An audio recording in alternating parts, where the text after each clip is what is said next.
Bismillahirrahmanirrahim. Assalamualaikum warahmatullahi wabarakatuh. Perkenalkan, nama saya Gefira Nur Fatimah.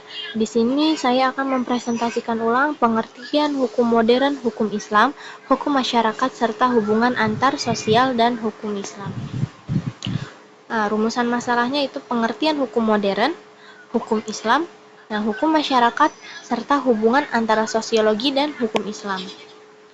Hukum modern.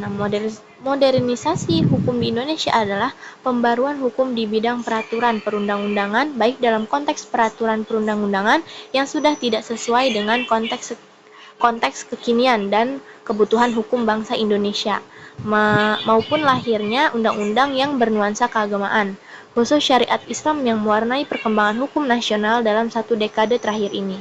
Amin Rais hendak menegaskan bahwa hukum modern dalam perspektif Undang-Undang Negara Republik Indonesia tahun 1945 adalah perpaduan asas konstitusionalisme dan prinsip demokrasi universal. Salah satu prinsip baru dalam Konstitusi Indonesia pasca amandemen adalah ditegaskannya nilai-nilai agama, nilai-nilai budaya, nilai-nilai kemanusiaan sebagai bagian integratif dari nilai fundamental, yakni Pancasila. Hal tersebut menunjukkan suatu potret kesatuan hukum modern Indonesia. Nah, yang kedua itu ada hukum Islam. Hukum Islam adalah hukum yang mengatur kehidupan manusia di dunia dalam rangka mencapai kebahagiaan dan di dunia akhirat. Nah, karena itu hukum Islam mencangkup aturan-aturan yang mengatur perilaku manusia di dunia. Nah, hukum Islam ini mencangkup semua aspek kehidupan manusia, baik sebagai individu maupun anggota masyarakat dalam hubungan dengan diri sendiri, manusia lain, dan alam lingkungan maupun hubungan dengan Tuhannya.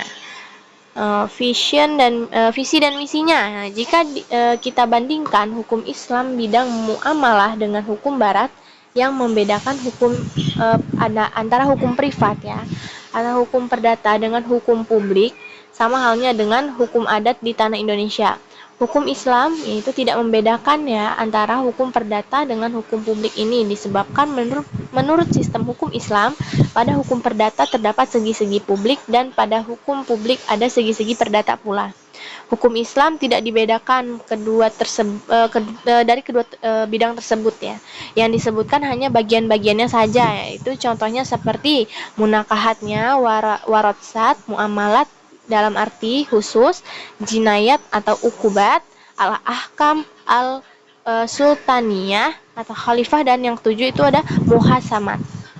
Secara umum, pembahasan tentang hukum Islam menurut Wahbah al-Zuhaili mencangkup dua bidang. Yang pertama itu hukum Islam yang menjelaskan tentang ibadah, yaitu yang mengatur hubungan manusia dengan Tuhannya, seperti sholat, puasa, zakat, ibadah haji, memenuhi nazar, dan membayar kifarat terhadap pelanggaran sumpah. Nah, kedua, hukum Islam yang menjelaskan itu mencangkup seluruh hukum Islam selain masalah-masalah ubudiyah seperti ketentuan jual beli dan sebagainya.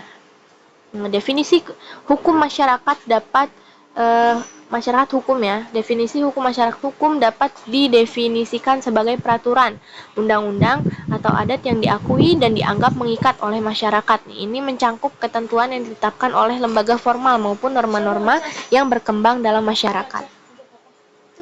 Fungsi hukum dalam masyarakat ya, pertama itu adalah pengendalian sosial. Nah, hukum ini bertindak sebagai alat untuk mengatur perilaku masyarakat, memberikan batasan terhadap tindakan-tindakan yang dianggap menyimpang ya, dan menetapkan sanksi bagi pelanggar. Yang kedua itu sebagai penyelesaian sengketa. Nah, hukum menyediakan mekanisme untuk penyelesaian perselisihan antara individu atau kelompok, sehingga mencegah terjadinya konflik berkepanjangan. Terus yang ketiga ada rekayasa sosial. Nah, hukum berfungsi untuk menciptakan perubahan sosial yang diinginkan dengan merancang aturan yang dapat mempengaruhi perilaku masyarakat menuju tatanan yang lebih baik. Terus yang terakhir ada perlindungan hak. Nah, hukum melindungi kepentingan individu dengan memastikan bahwa hak-hak mereka diakui dan dilindungi dalam interaksi sosial. Klien testimonial. Auguste Comte ya, menurut definisi sosiologi ya, menurut Auguste Comte ya, sebagai ilmuwan barat adalah pengetahuan kemasyarakatan umum yang merupakan pula hasil terakhir perkembangan ilmu pengetahuan ya. Didasarkan pada kemajuan-kemajuan yang telah dicapai oleh ilmu-ilmu pengetahuan lainnya, dibentuk berdasarkan observasi dan tidak pada spekualisasi perihal keadaan masyarakat, serta hasil harus disusun secara sistematis. Dan menurut Ibnu Khaldun ya, sosiologi adalah masyarakat yang berperadaban ya, di mana tahapan yang harus dilalui adalah tahapan badawah yang dimulai dari desa menuju masyarakat yang berperadaban, yaitu kota atau modern ya, hadoroh. Nah, tujuan kita mempelajari sosiologi hukum ya. Dengan mempelajari sosiologi hukum, ya, kita dapat mengetahui bahwa tujuan hukum adalah memberikan kepastian hukum kemanfaatan dan keadilan kepada masyarakat serta dalam kehidupan bermasyarakat. Struktur sosial dapat didefinisikan sebagai tatanan sosial dalam kehidupan bermasyarakat yang di dalamnya terkandung hubungan timbal balik antara status dan peranan dengan batas-batas perangkat unsur-unsur sosial yang menunjukkan pada suatu keteraturan perilaku ya, sehingga dapat memberikan bentuk sebagai suatu masyarakat.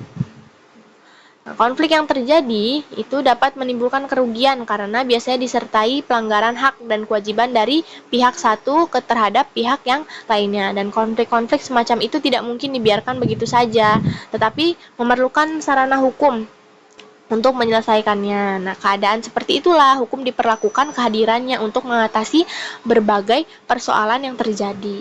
Sosiologi dan hukum memiliki hubungan yang saling mengisi. Nah, hukum itu perlu mempertimbangkan aspek-aspek sosiologi untuk menciptakan regulasi yang efektif dan sesuai dengan kebutuhan masyarakat. Nah, dalam konteks ini, hukum itu berfungsi sebagai sarana menyelesaikan konflik dan mengatur interaksi sosial agar sesuai dengan norma-norma yang ada. Mungkin sekian yang bisa saya sampaikan, kurang lebihnya mohon maaf. Syukran, wassalamualaikum warahmatullahi wabarakatuh.